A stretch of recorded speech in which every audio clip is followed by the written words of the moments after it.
지난 강의에 이어서 이번 강의는 변수에 대해서 설명을 하겠습니다.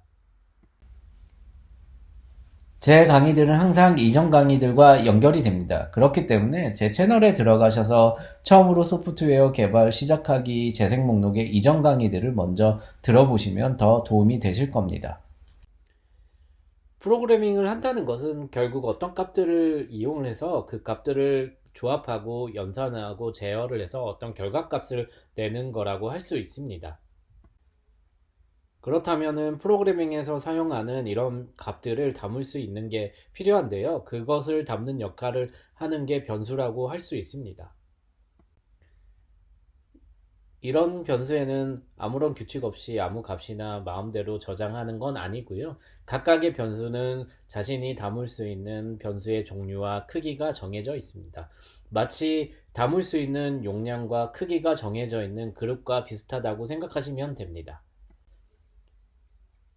때로는 변수는 자신이 저장해야 되는 값과 다른 형태의 값을 저장해야 되는 경우 자신이 저장해야 되는 값의 형태로 먼저 변환을 하게 되고 그 값을 저장하게 됩니다. 예를 들어서 실수를 저장을 할 때 그 변수가 정수만 저장을 해야 되는 변수이게 되면은 해당 실수 값을 정수 값으로 변환한 다음에 저장을 하게 됩니다.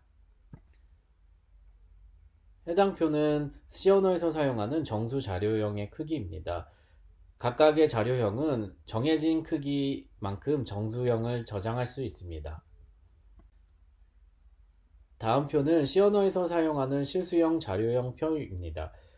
각각의 크기만큼 실수형을 저장할 수 있습니다. 여기서 말하는 실수란 소수점을 얘기합니다.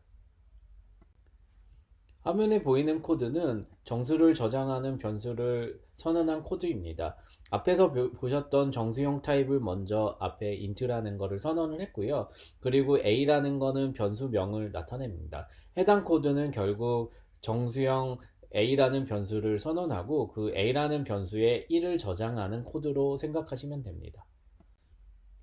화면에 보이는 코드는 실수형 값을 저장할 수 있는 변수 a를 선언한 코드입니다. 앞에 보이는 더블은 실수형 자료형 타입을 선언을 한 거고요.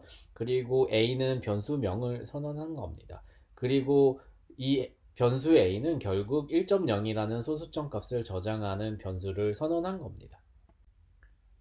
앞에서 보신 것처럼 변수를 사용하기 위해서는 먼저 변수를 선언을 해야 하는데요. 변수를 선언하는 방법은 먼저 변수 자료형을 앞에 선언을 하고 그 다음에 변수명을 붙여주면 됩니다. 예를 들자면 앞에서 보신 것처럼 int라는 자료형에 a라는 변수를 선언을 한 거고요. 아래는 int라는 자료형에 b라는 변수를 선언을 한 겁니다. 화면에 보이는 코드처럼 변수에 저장된 값은 변경될 수 있습니다. 먼저 a라는 변수를 선언을 하고요. 그 다음에 a에 1을 저장합니다. 마지막으로 a에 2를 저장을 하게 되면은 최종적으로 출력되는 값은 2가 됩니다. 이번 시간은 변수에 대해서 아주 조금 살펴봤습니다. 다음번에는 변수에 대해서 조금 더 깊이 있는 얘기를 진행을 할까 합니다.